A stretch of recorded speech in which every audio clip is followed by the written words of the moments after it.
Racist cop harasses black foster dad. Then the children speak in court. Part 1. The World Marcus Built. It was 7:45 on a Saturday morning when Marcus Reid backed the minivan out of his driveway on Clement Street. The side door was open. Weekend bags were going in. The morning air carried the cool, damp weight of a night that had not fully released into daylight yet. The sun was low and gold, hitting the windshields of parked cars along the block in long, sideways bars of light. A dog barked somewhere down near the corner. A lawn sprinkler ticked in the yard 2 houses over. It was a clean morning, ordinary in the way that the best mornings are ordinary, asking nothing of you, giving back exactly what you put in. Destiny was 16. She had her backpack on before anyone else came downstairs. That was how she operated. She did not wait to be called. She did not need reminding. She was standing by the minivan with her backpack on and her arms crossed against the morning chill while Marcus was still finishing his first cup of coffee. She was the oldest. She had been with Marcus for 2 years. In those 2 years, she had figured out, without anyone explaining it to her, that being ready before the house asked her to be was its own form of peace. Jaylen was 14. He was in a quiet argument with 6-year-old Caden about who got the back left seat.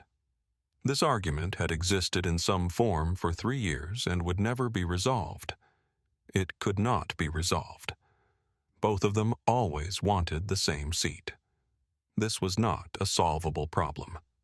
It was simply a fact of the household, like the way the second step on the staircase creaked, or the way the screen door had to be lifted slightly to close all the way. It was part of the texture of the place. Both Jaylen and Caden understood this perfectly well, and neither of them was willing to accept it.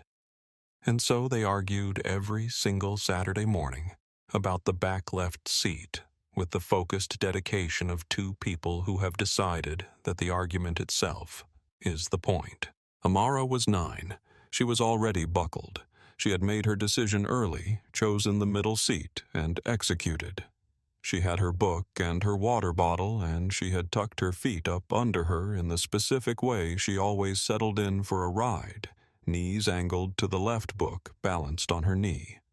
She was watching Jaylen and Caden with the quiet satisfaction of someone who made a superior decision earlier and is now simply waiting for the world to catch up. Marcus closed the back of the minivan and went back to check the equipment bag one final time. 22 children were expected at the Saturday morning session at the Clement Street Community Center. Marcus had been the volunteer coordinator of the arts and literacy program there for 6 years. 6 years of every Saturday he could manage. He knew the rhythms of the program the way you know the rhythms of something you love, not consciously, not by thinking about it, but in the body, in the hands, in the instinct that tells you when a session is going well and when something is off. He knew the names of every child who attended regularly. He knew who needed extra time with the reading portion and who finished fast and got restless. He knew who liked painting and who found it frustrating and who needed to be started on a drawing before they could move to the paint. He knew which kids came in hungry and which ones came in wound up and which ones came in quiet and needed 10 minutes before they were ready to participate. 3 new supply kits needed to be distributed today. He had them in the back seat alongside the weekend bags lined up and labeled. He had packed them Thursday evening while the children did homework.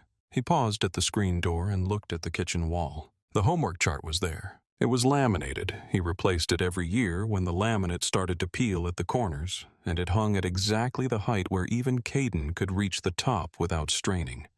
It was color-coded by child. Blue for Destiny, green for Jaylen, orange for Amara, yellow for Caden. Each column had a row of boxes for each day of the week, and beside each box was a small circle where a star sticker went when the work was done. The children placed their own stars. That was the rule. Marcus did not place them. He did not give them as rewards that he controlled. Each child placed their own star when they knew themselves that the work was complete. If a star went up, that should not have, Marcus did not remove it. He asked. He said, "Is this one done?"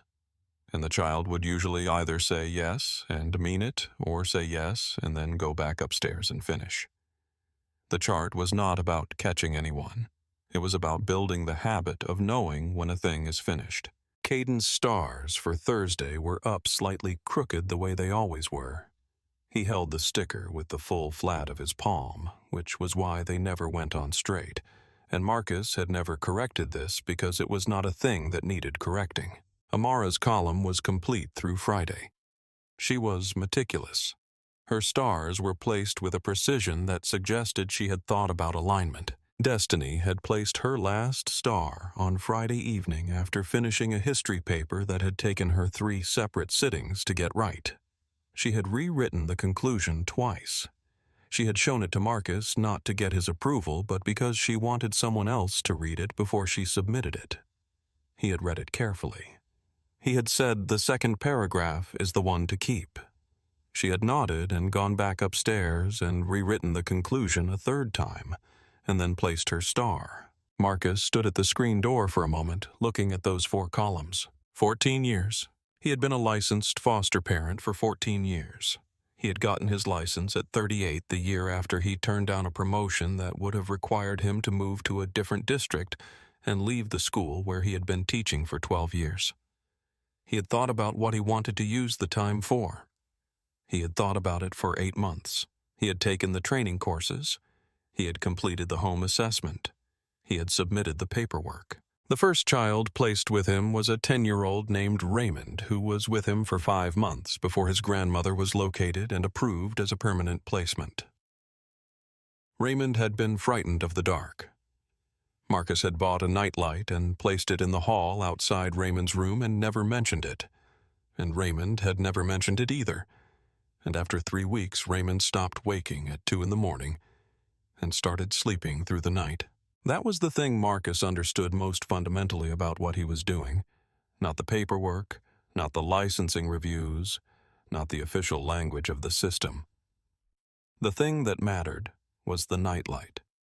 The unspoken recognition of what a child needed. The response that asked nothing in return.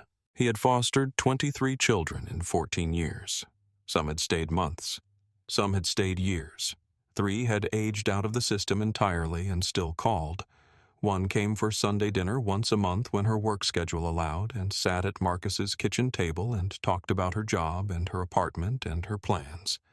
And every time she left, she stood in the doorway for a moment, the way people do when they are not quite ready to stop being somewhere.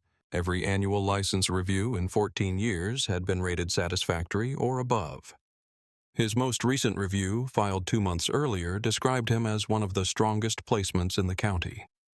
The reviewer had written 4 children, currently placed household structure, excellent consistent school engagement, and children's reported well-being high. She had added a handwritten note at the bottom of the form outside the standard fields that said, "This is what we're trying to do." This. He taught history at Jefferson High School. He had been teaching there for 26 years. His students consistently scored above the district average on historical analysis assessments. He had been nominated for the District Teaching Excellence Award 3 times.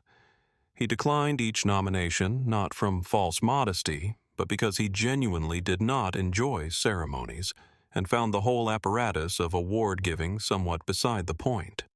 His students knew him as the teacher who remembered what each of them had said in class 3 weeks earlier and could connect it to the current lesson without warning.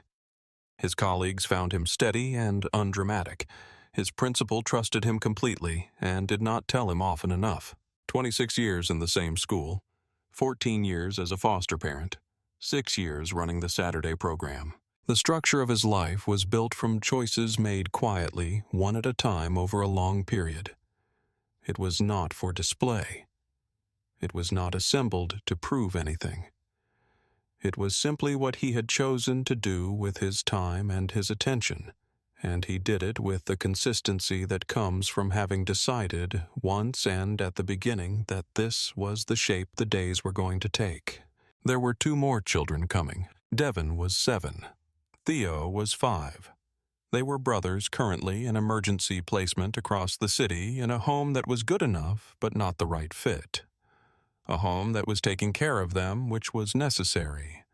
But that was not the thing they needed, which was something permanent. The process of matching Devon and Theo to Marcus had taken 6 months. 6 months of interviews and home assessments and reviews and paperwork and waiting. The caseworkers had been careful. They had taken into account Marcus's current placement, his household structure, his capacity, his history, and something less quantifiable, the particular quality of his attention, which was the kind that children register even before they have words for it. Devon had been attending Marcus's Saturday program for 8 months. He had come through a school referral, a teacher who had noticed Devon needed somewhere to be on Saturday mornings that was structured and calm and staffed by someone who would not get impatient with a 7-year-old who was still figuring out how things worked. Devon had not known for most of those 8 months that anything else was happening. He had simply gone to the Saturday program because it was a place he felt settled. He knew Marcus's voice. He knew the way Marcus moved through the room. He knew where the supply kits were kept and which table had the wobbly leg and how the session usually ran. He knew that Marcus would ask him on the way in if he wanted to start with the reading or start with the art, and that either answer was genuinely acceptable and that there was no right answer. The placement paperwork was signed. Devon and Theo were scheduled to arrive the following Friday afternoon. Marcus's house had been prepared. The room was ready. Devon had been shown a photograph of it. From that photograph, Devon had drawn his new bedroom. He had drawn it from memory on a piece of wide-ruled paper in pencil with a specific, focused care that his current foster parent had noted to the caseworker. He had added a window that was not exactly in the right position relative to the real room, but he had added it because he wanted the room to have morning light, and in his drawing it did. The drawing was folded in the front pocket of his packed bag. Devon had been packed since Tuesday. Destiny came back out through the screen door and said they were going to be late. Marcus closed the equipment bag and said they were not going to be late. He was probably right. Officer Dennis Briggs had been patrolling the residential route on Clement Street for 4 months. In 4 months, he had driven past Marcus Reid's house dozens of times. He had seen Marcus in the driveway. He had seen Marcus with the children. He had seen the minivan, the front walk, the screen door. He had not introduced himself. He had not spoken to Marcus. He had no reason to no call, no complaint, no flag on the address, nothing that created an occasion for contact. He had simply seen a man. He had formed a picture in the way that minds form pictures of things seen repeatedly. And the picture had not been examined. On this particular Saturday morning, what Officer Briggs saw from his slowly moving patrol car was a man loading children and bags into a minivan. He had not yet stopped the car. He had not yet asked a question. He had not yet spoken a word. He had already decided what he was looking at. That decision was made before the patrol car came to a full stop. It was made in the gap between perception and inquiry, in the space where an assumption settles before a question can arrive to test it. He stopped the car. Part 2. First contact. Officer Briggs pulled to the curb at 7:51. He stepped out of his patrol car without urgency. There was no rush in his movement, no tension. He walked across the driveway with the particular measured pace of someone who has decided in advance that the situation requires no hurry, and who has also decided in the same moment that it requires his presence. He approached Marcus and asked if these children were with him. Marcus said yes. He said it plainly and without any trace of defensiveness, in the tone of someone who has answered simple questions about his life many times and finds them no trouble. He said, "These are my foster children." He said their names: Destiny, Jaylen, Amara, Caden. He gave their ages. He said their names and ages without being asked, in the efficient, practiced manner of a man who has learned that providing information proactively saves time. He was holding Caden's bag in his left hand. Caden was standing beside him, looking at the patrol car with the wide, uncomplicated curiosity of a 6-year-old who finds official vehicles interesting. Marcus reached into the inside pocket of his jacket and handed Briggs his foster care identification card. The card was state-issued. It had been issued 2 months earlier following the satisfactory completion of his annual review. It carried his full name, his license number, his renewal date, his photograph, and the seal of the issuing state agency, It was a current document. It was a valid document. It contained every piece of information a person would need to confirm that Marcus Reid was a licensed foster care provider. Briggs took the card. He held it. He looked at it. He did not hand it back. He said the card did not confirm individual child assignments. He said he needed to call in a welfare check. Marcus looked at him for a moment. Then he nodded. He was still holding Caden's bag. Destiny was standing on the sidewalk near the minivan. She watched Briggs take the card. She watched him hold it. She watched the expression on his face as he looked at it, not the expression of someone reading, but the expression of someone whose conclusion has already been reached, and who is looking for a way to document the process of reaching it. Destiny was 16. She had been in the foster care system since she was 12. Before Marcus, she had been in 3 different placements. She had learned in those 4 years how to read a room. She had learned how to identify the precise moment when an adult decides that the situation is what they think it is, regardless of what it actually is. She recognized that expression. She had seen it before. She stood on the sidewalk with her backpack on, and she did not speak yet. Jaylen had moved to the side doorway of the minivan and was sitting on the running board with his feet hanging out. He had picked up his phone, but he was not looking at it. His jaw was set in the specific way that Linda Okafor would later describe in her written statement as the face of a child who has seen this before and is trying not to show it. He was 14 years old. He had been in the foster care system since he was 9. He knew the shape of what was happening. He recognized the movement of it, the approach, the question, the pause, the reach for the phone or the radio. He had been inside this shape before.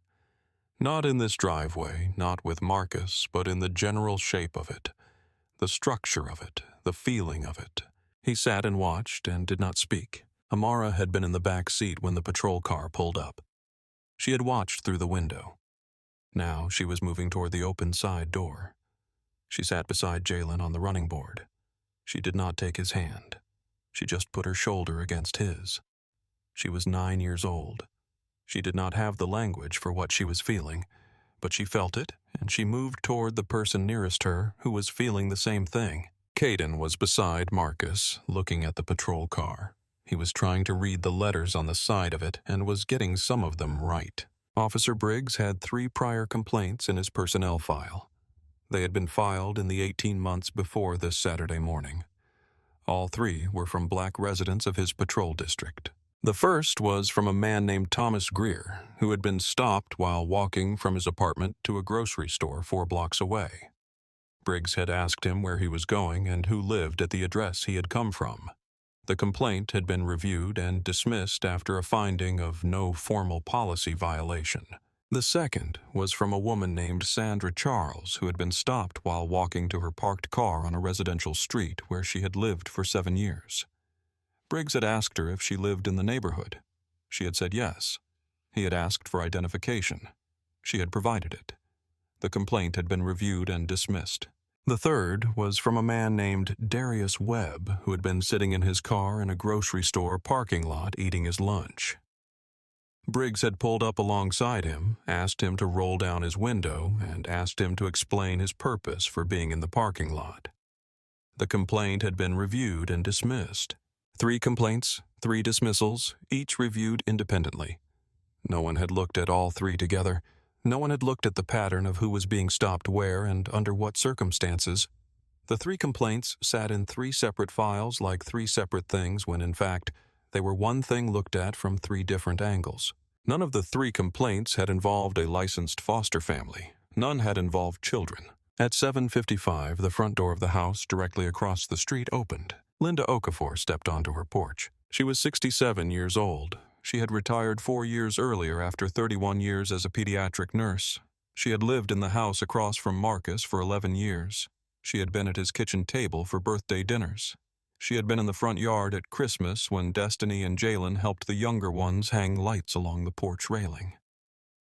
She had been there on a Sunday afternoon in September when Marcus grilled for half the block and the children ran between the yards and Amara had fallen asleep on a lawn chair before dark. She knew this family. She stepped onto her porch and looked across the street. She saw Marcus in this driveway. She saw the patrol car at the curb. She saw Briggs holding the identification card. She called Marcus, "Is everything all right?" Marcus turned. He said yes. He said it was a misunderstanding. He said it with the calm, deliberate tone of a man who does not want to escalate something by appearing to need help even when he does. He turned back to Briggs. Linda did not go inside. She sat down in her chair. She picked up her phone. She opened the notes application. She began to write. She wrote the time, 7:55. She wrote what she saw Marcus in driveway with 4 children and minivan. Officer on foot holding document. She wrote, asked Marcus if he is okay. He says, misunderstanding. She pressed enter and kept writing. At 7:56, she noted officer still holding document. No return of card. Children in or near vehicle. She had spent 31 years taking clinical notes. She knew how to write precisely. She knew that the difference between a useful record and a useless one was specificity, not impressions, not interpretations, but actions, times, sequences, and spoken words recorded as closely as possible to their actual form. She wrote what she saw with the same discipline she had applied to charting patient status during 3 decades of night shifts. She did not editorialize. She recorded. Briggs had the card in his hand. He had read it. He had turned it over and read the back. He had looked at the photograph and looked at Marcus. He had not put it down. He called in the welfare check before Marcus had finished his sentence about the community center program. Linda Okafor noted the radio call at 7:56. Her phone was recording from 7:56 onward. Part 3, the 47 minutes. The welfare check line had a 12-minute estimated hold. Briggs told Marcus to wait. He said the children should stay where he could see them. He said it in a tone that occupied the space between instruction and command, technically phrased as guidance, functionally experienced as an order. Marcus nodded. He put down Caden's bag. He stood in his own driveway on a Saturday morning and waited. The neighborhood continued its morning around them. The sprinkler in the yard, 2 houses over, ticked through its cycle and shut off. A mockingbird ran through its catalog of stolen sounds from the telephone wire at the corner. A car came down Clement Street and slowed when the driver saw the patrol car and then continued. Marcus looked at the houses. He looked at the sky. He did not look at Briggs with anything that could be read as challenge. He stood with his hands at his sides, his weight evenly placed the way a man stands when he has decided to be patient, because patience is the only instrument available to him. At 8:01, Destiny walked up beside him. She stood there for a moment, close enough that he could feel the presence of her without either of them speaking. Then she looked at Briggs. She said, "Have you read the card?" Briggs looked at her. His voice was flat and even when he said, "This does not concern you." Destiny said, "It concerns me. He is my foster parent." Briggs said, "Step back, please." She stepped back 2 steps. Exactly 2. She planted herself at that distance and crossed her arms and kept her eyes on Briggs with the particular level attention of someone who has decided to be a witness. Jaylen was in the minivan door, sitting on the running board. His phone was in his hand. He was not looking at it. He was listening with the careful stillness of someone who is managing what they feel by concentrating entirely on what they hear. Amara had moved so that her shoulder was against Jaylen's. She was not looking at Briggs. She was looking at Marcus. She was watching his face for information about how worried she should be. Marcus kept his face steady. He kept it deliberately steady in the way of a man who understands that the faces of children are reading him constantly, and that what he shows them in this moment is what they will carry away from it. Amara asked, "Are we still going to the community center?" Marcus said, "Yes, we're going." He said it quietly. He said it with certainty. He did not know if they were going. He needed to believe it for her. The program started at 9. The community center was 9 minutes away in normal Saturday morning traffic. It was 8:04. There was still time if the hold ended soon. He looked at his watch. He did not look at Briggs when he did it. He turned his wrist slightly, checked the time, and turned his wrist back. A private act of calculation. 2 neighbors came around the corner at the far end of the block walking dogs. They saw the patrol car. They saw Marcus. They slowed.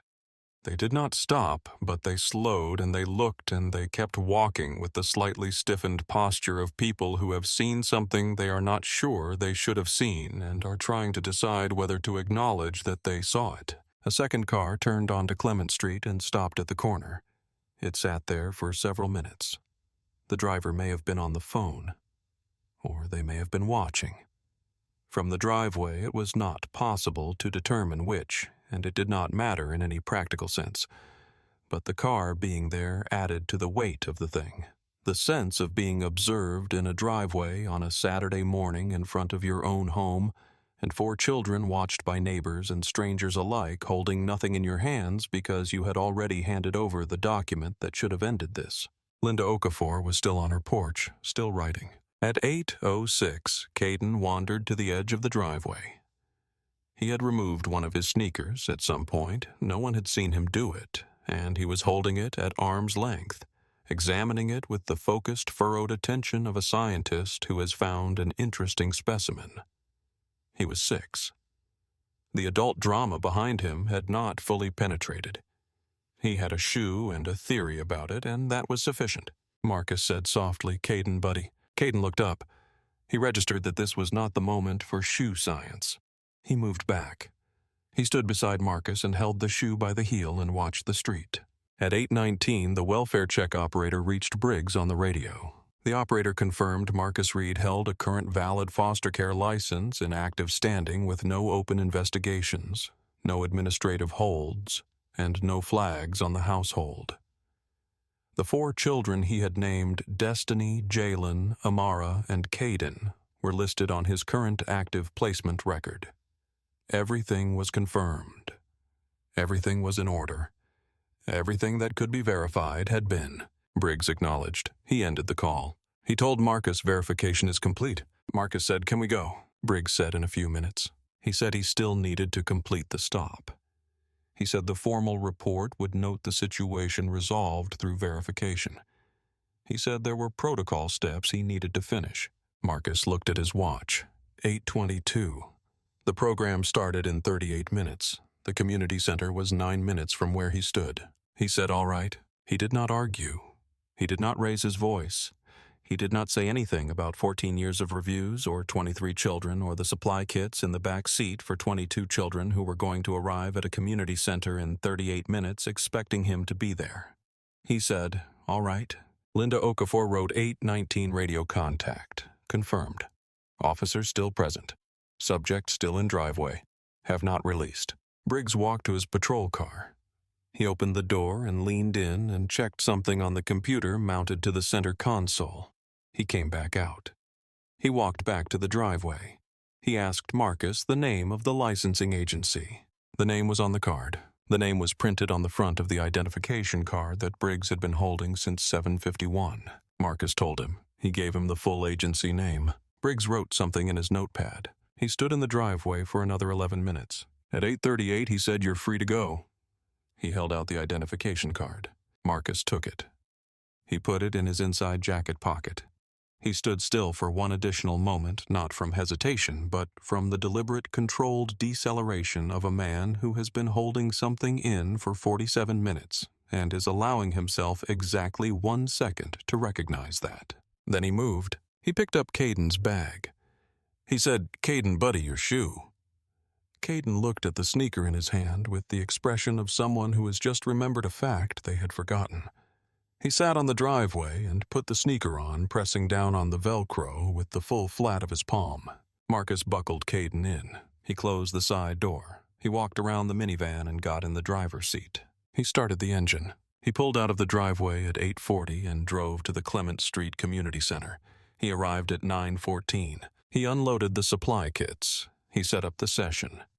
He greeted the 22 children who arrived in the following 15 minutes, and he knew each of them by name, and he distributed the new supply kits to the 3 children who were getting them for the first time, and he explained the literacy exercise, and he moved through the room in the unhurried, attentive way that Devon knew from 8 months of Saturday mornings, and the session ran the way it always ran.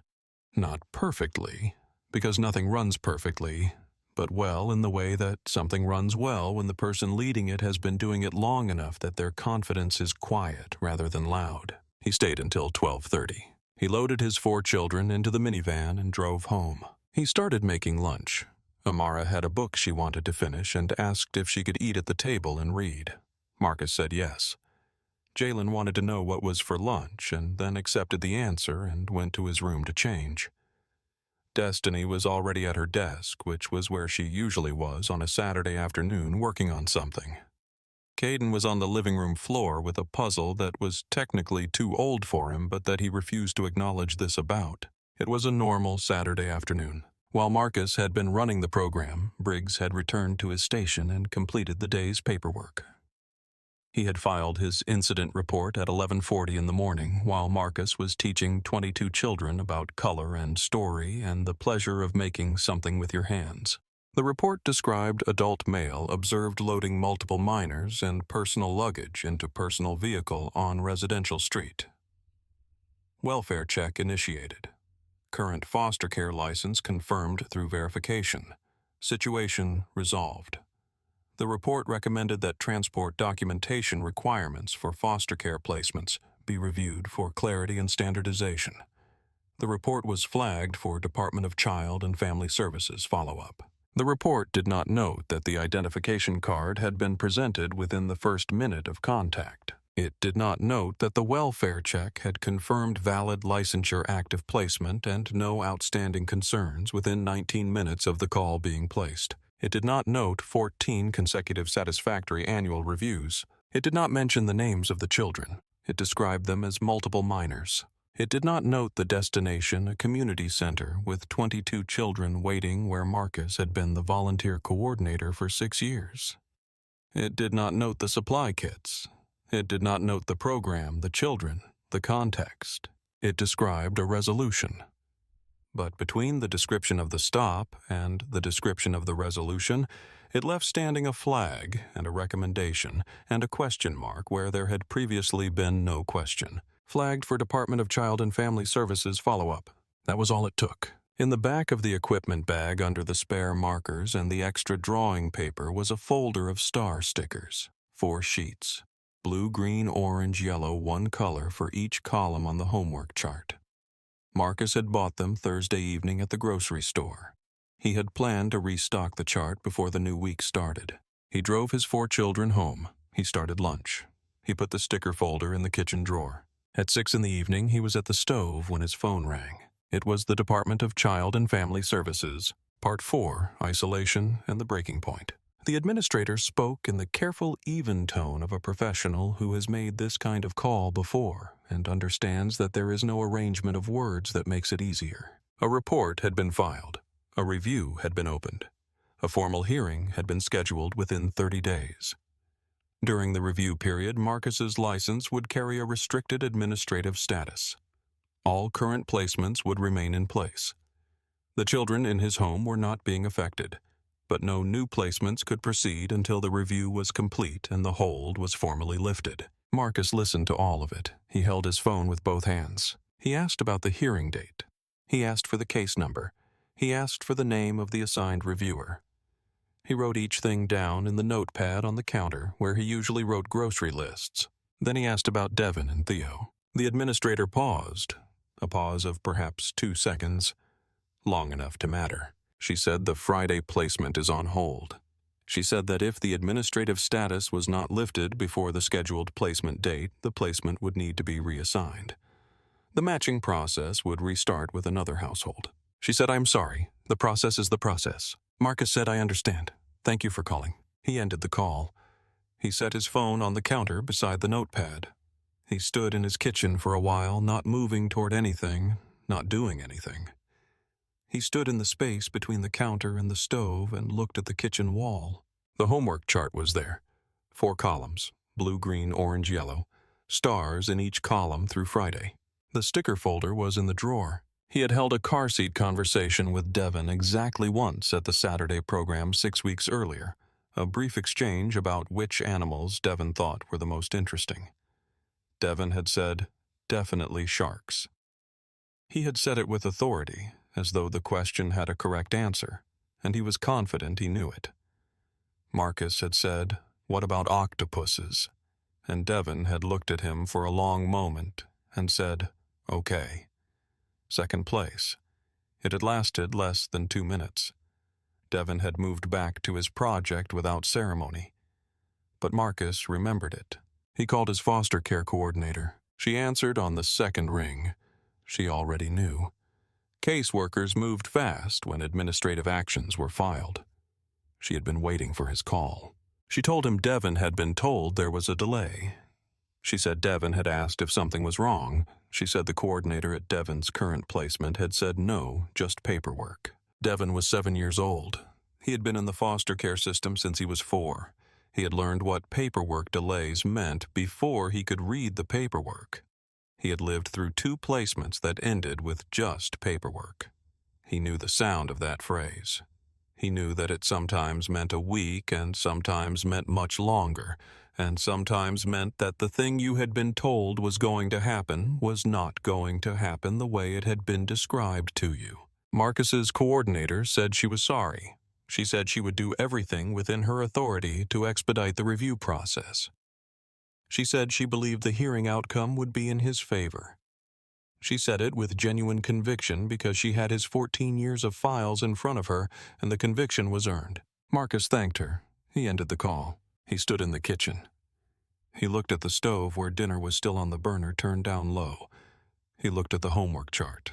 He looked at the empty space on the wall beside it where a 5th column could go. He had thought about where to put Devon's column. He had thought about how the chart would need to be reprinted to accommodate 5 children, and then 6 when Theo was old enough to have his own column. He had thought about what color Devon might choose.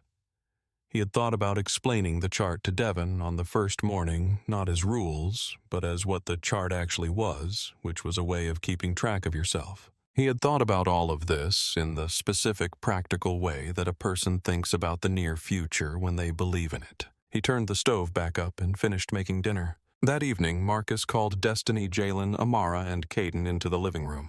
They sat on the couch and the armchair and the floor in the arrangement they always fell into when Marcus called a family meeting. He sat across from them. He looked at each of them before he spoke. He told them what had happened. He used clear language. He said this morning after we got back from the community center, a report was filed about the stop in the driveway. He said the state is required to conduct a review when a report is filed. He said there is going to be a formal hearing. He said everyone in this house is safe. The children currently placed here are not affected. This hearing is about the stop this morning and nothing else. He said Devon and Theo's arrival is delayed while the review is in progress. Nobody spoke for a moment. He said you do not have to do anything you do not want to do. He said if the review board asks to hear from any of you, that is entirely your choice. He said I will not ask you to do anything. He said whatever you decide, I will support. Jaylen said, "What do you need?" Marcus said nothing. "I have an attorney. I have documentation. I have Linda." Destiny said, "Can I speak at the hearing?" Marcus said he did not know yet if the board took direct testimony from children. He said he would find out. Destiny said, "I'm going to prepare something anyway." She stood up. She went upstairs. She went to her room and closed the door. Not with a slam.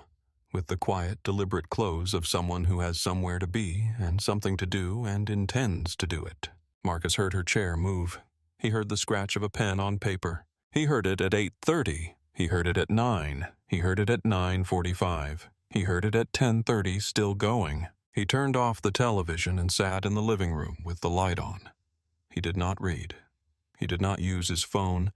He just sat in the familiar room in his house and listened to the sound of a 16-year-old at her desk, writing in the dark above him. She was still writing at 11. At 9 in the morning the following day, there was a knock at the front door. Linda Okafor was standing on the porch with a legal pad, 2 pens, and the expression of someone who has slept on a decision and gotten up at 6 a.m. and arrived at it completely. She walked into the kitchen without being asked. She sat at the table. She placed the legal pad in front of her. She said, "Tell me what happened from the beginning." She said, "I was on that porch for all 47 minutes, and I took notes, and I am going to write this down exactly as I saw it." Marcus sat across from her. He told her. He started at 7:45 and went through to 8:38.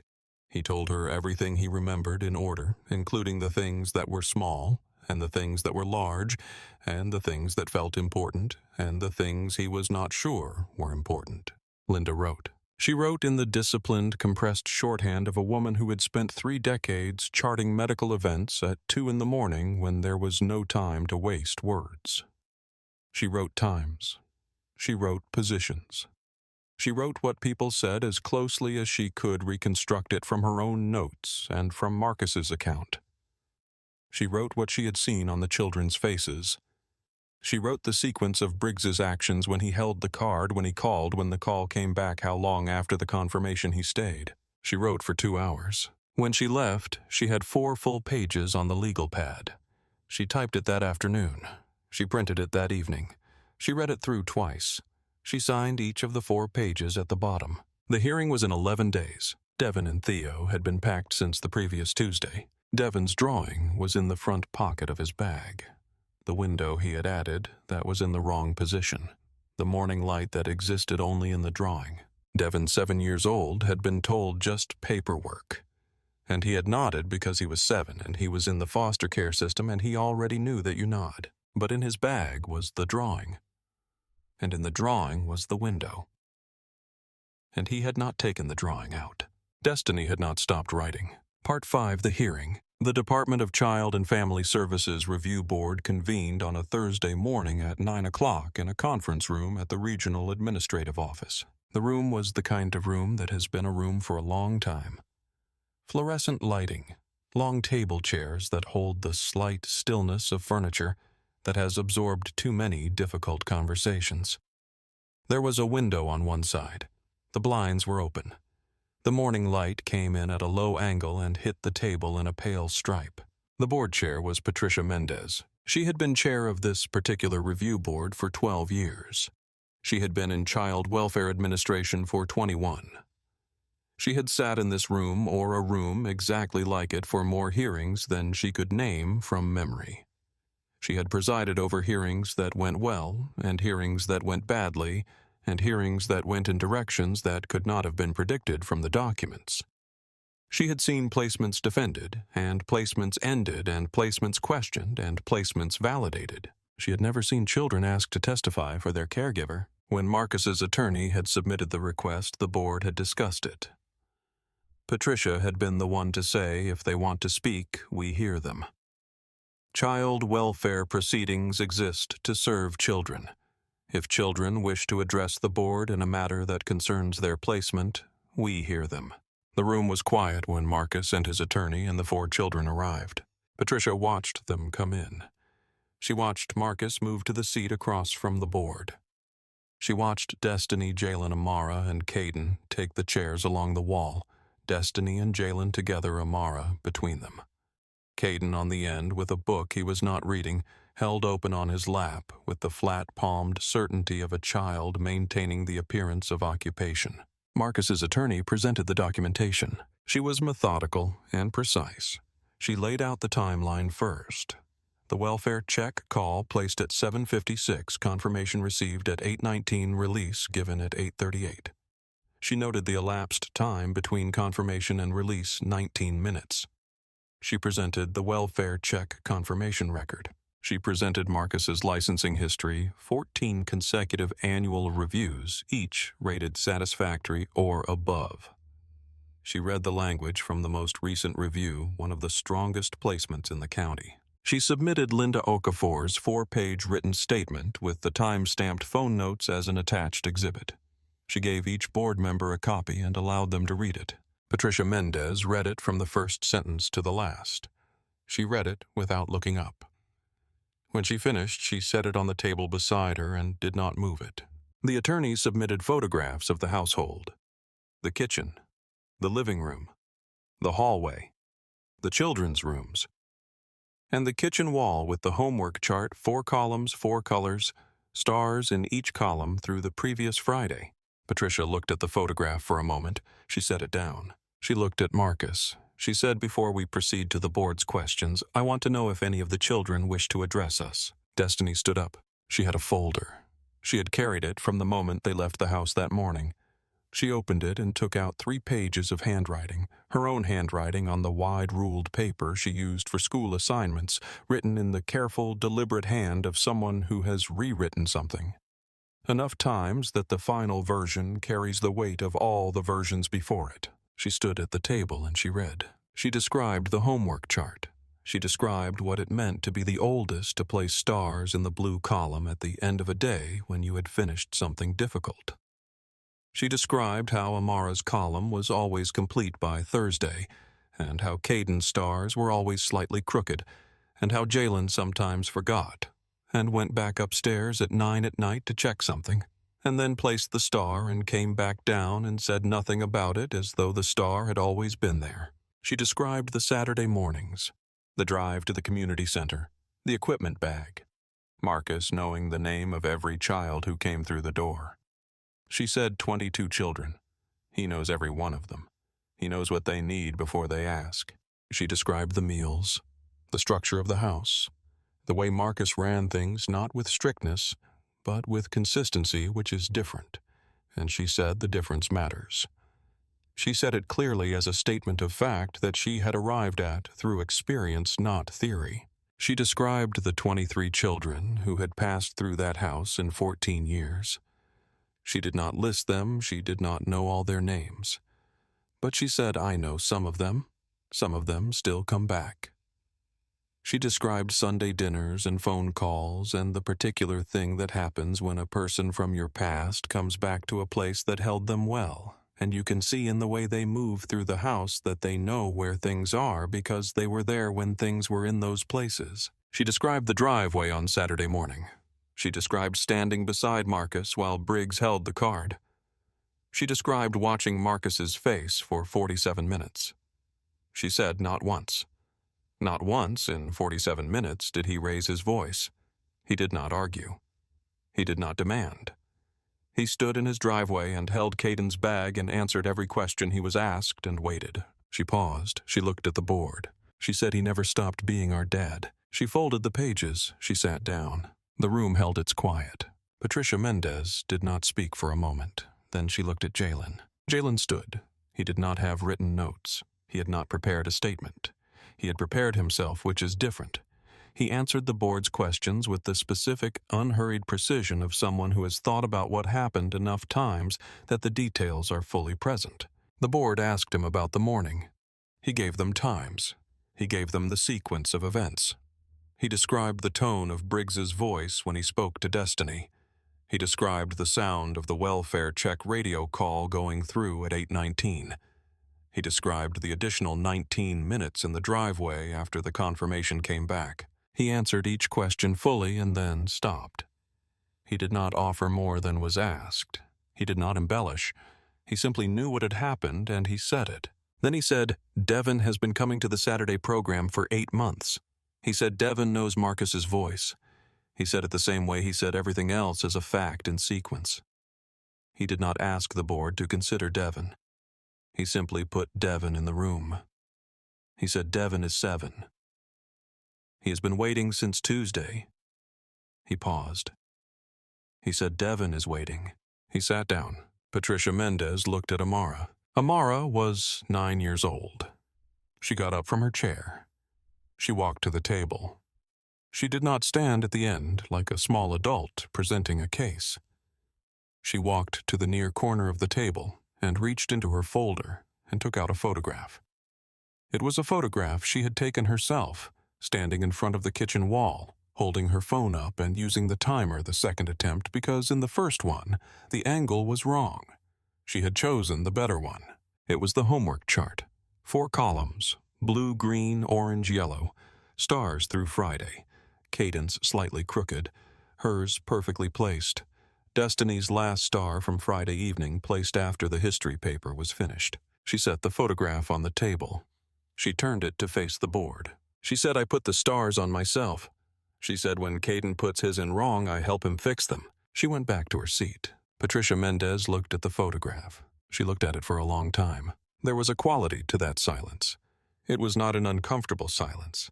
It was not the silence of confusion or absence. It was the silence that occurs when something lands exactly where it was meant to land, when meaning arrives in its precise form and asks only to be received. Patricia looked at Marcus. She looked at the 4 children.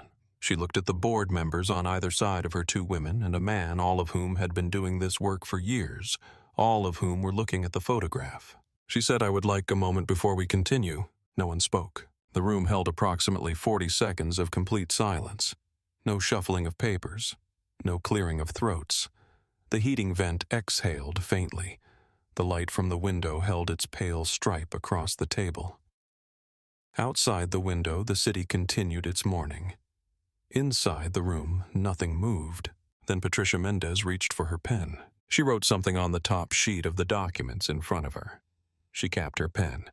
She looked at the board members. She looked at Marcus.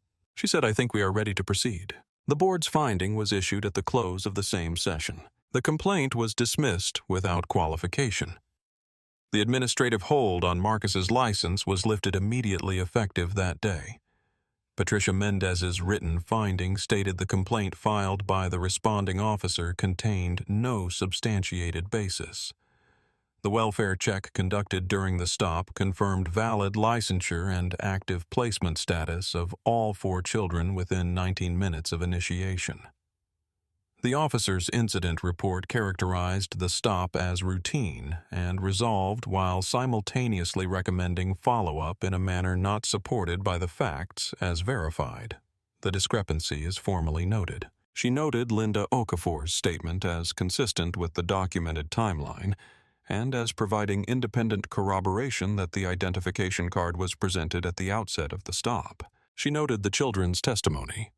She wrote their testimony was consistent, specific, and credible. Then she wrote a sentence that was not standard language for a board finding. It was not procedural. It was not required by the form. She wrote it because she had been in Child Welfare Administration for 21 years and had decided that this document would say what she believed it should say. She wrote, "This household represents what this system is supposed to produce." She signed it. She dated it. She sent a copy to the licensing authority, to Marcus's attorney, and to the administrative file. The Friday placement was back on. Part 6, What Came After. On Friday afternoon at 2 o'clock, a car pulled up in front of Marcus's house on Clement Street. The side door opened and Devon got out first. He stood on the sidewalk for a moment. He looked at the house. He looked at the front walk and the porch and the screen door. He had seen a photograph. The photograph was close to what was in front of him. Not exactly the same, because photographs do not carry the particular feeling of a place the way a house has a specific quality of light at 2 in the afternoon in the particular season you are arriving in it for the first time. He picked up his bag. He walked to the door. Marcus held it open. Devon walked in. He walked through the front hallway into the living room and then into the kitchen. He stood in the kitchen and turned around once taking it in. He looked at the stove and the counter and the table with the 4 mismatched chairs. He looked at the kitchen wall. He looked at the homework chart. He walked toward it. He stood in front of it. He looked at the 4 columns, blue and green and orange and yellow, and the stars in each column and the name above each column written in Marcus's handwriting. He said, "Which one is mine?" Marcus said there was no column yet. He said Devon got to choose his own color. He put 4 colored sticker squares on the counter, red, purple, teal, and dark orange. Destiny and Jaylen and Amara and Caden had followed them into the kitchen. They stood in the doorway, watching in the arrangement of children, observing something they understand is important, without fully being able to say why. Caden said yellow is the best one. Devon said, "I'm choosing red." Caden said, "But yellow is." Devon said red. Jaylen said red was a solid choice. He said it with the measured authority of someone who has assessed the options and reached a conclusion and does not feel it necessary to elaborate.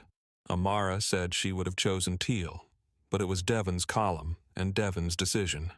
Caden said yellow one more time, making his final case. Devon picked up the red sticker. He held it in his hand. He looked at the homework chart. He looked at the place beside Caden's yellow column where a 5th column would go. He pressed the red square onto the laminate. It went on straight. They negotiated for 3 minutes, the way children negotiate things that have already been decided. Devon kept red. Theo had been standing in the kitchen doorway the entire time. He was 5 years old. He watched his older brother make his choice and then walked to the counter with the purposeful bearing of someone who is ready for their own turn. He pointed at the teal sticker and said he wanted a column. Marcus said, "Monday morning when the new week starts, you'll get your column." Theo said he wanted blue. Destiny said, "Blue is mine. I have had blue for 4 years." Theo said, "I still want blue." Destiny looked at him. She said, "How about purple? Purple is actually really good." Theo looked at the purple sticker. He looked at Destiny. He looked back at the purple sticker. He was 5 years old, and someone older had just given him a recommendation, and he needed to weigh it carefully. Jaylen said he also thought purple was a great choice. Theo immediately became less certain about purple. They were arguing about it when Marcus reached over and turned off the kitchen light, and the argument moved out of the kitchen and into the hallway and eventually up the stairs. Officer Briggs received formal written notice of the board's finding the following week. His incident report was placed under review by the community affairs supervisor. The 3 prior dismissed complaints. Thomas, Greer, Sandra, Charles, Darius, Webb were pulled and examined together as a set for the first time. An internal review was opened. Briggs was reassigned from the residential patrol pending the outcome of the review. He was required to complete a training program in foster care procedures and child welfare liaison protocols. His patrol assignment to Clement Street was not renewed. The investigation moved more slowly than it should have. The 3 prior complaints had been dismissed individually, and the dismissals stood. There would be no criminal finding. There would be no dramatic accountability moment. There would be a training requirement and a reassignment and a formal notation in a file. It was not nothing. It was not enough. But the pattern had been seen. Someone had looked at all 3 complaints together for the first time and seen what they were when placed side by side. That mattered, even if it did not move as fast or go as far as it should have. Marcus's foster care coordinator sent him a note 3 days after the hearing. She had passed along a message from Patricia Mendez. The note said, "The board chair asked me to tell you something. She has been in this work for 21 years. She said she remembers every hearing where children have chosen to speak. She said to tell you she will remember this one." Marcus read the note at his kitchen table on a Thursday evening. The house was doing what it did at this hour. The particular layered sounds of 5 children in various stages of homework. Someone moving upstairs, a page turning a chair pushed back from a desk. Amara's voice asking Jaylen something about a word. Jaylen's voice giving an answer that was probably wrong but kindly delivered. Caden's foot hitting the floor in the irregular rhythm of a child who has not yet learned that the table leg does not need to be kicked. Devon's column was on the wall. Red. 1 star at the top, placed by Devon himself the day he arrived before his bag was unpacked, before anyone told him he could, while Marcus was still getting Theo situated in the front hallway. Devon had taken a star sticker from the folder on the counter and pressed it to the top of his column straight and stepped back to look at it and said nothing. Marcus folded the note. He put it in the kitchen drawer toward the back behind the sticker folder and the spare markers. He got up. He walked to the living room doorway and said, "Homework situation, where are we?" The report came back from multiple directions at once, some of it useful and some of it not. And Marcus stood in the doorway and listened to all of it and then said, "Okay, let's get it done." The following Monday morning, Theo got his column. He chose purple. Then he changed his mind and wanted teal. Then he changed his mind back to purple. Destiny let him keep purple. She said it was actually a good color for him. Theo placed his first star carefully in the top square of the purple column, pressing it down with the full flat of his palm, and it went on, slightly crooked. Marcus looked at it. He did not say anything about the angle. He put the sticker folder back in the drawer and made breakfast. The homework chart now had 6 columns: blue, green, orange, yellow, red, purple. There was still room on the wall. There was always room. If this story moved you, if you saw something in Marcus standing in that driveway for 47 minutes, or in Destiny reading her 3 handwritten pages out loud, or in Amara placing that photograph on the table and saying simply that she put the stars on herself, then take one action right now. Subscribe to this channel. The stories we tell here are about real people navigating real systems, and there are more of them, and they deserve to be heard by as many people as possible. Leave a comment. Tell us which moment stayed with you. Tell us what you think should have happened differently. Tell us if you have been inside a moment like this one from any side of it. Share this video with one person who you think needs to see it for whatever reason you know and we do not. And if you have not already liked this video, it helps more people find these stories. It is a small thing that creates a real effect. These stories exist because the people inside them were real and their lives were real and the systems they moved through were real and the outcomes, good and bad and incomplete, were real. We tell them so that the people inside them are not just numbers in a case file. We tell them so that Devon and his drawing of the window are not forgotten. We tell them so that a 16-year-old girl who stayed up until 11 writing 3 pages by hand gets to be seen. Thank you for watching. We will see you in the next one.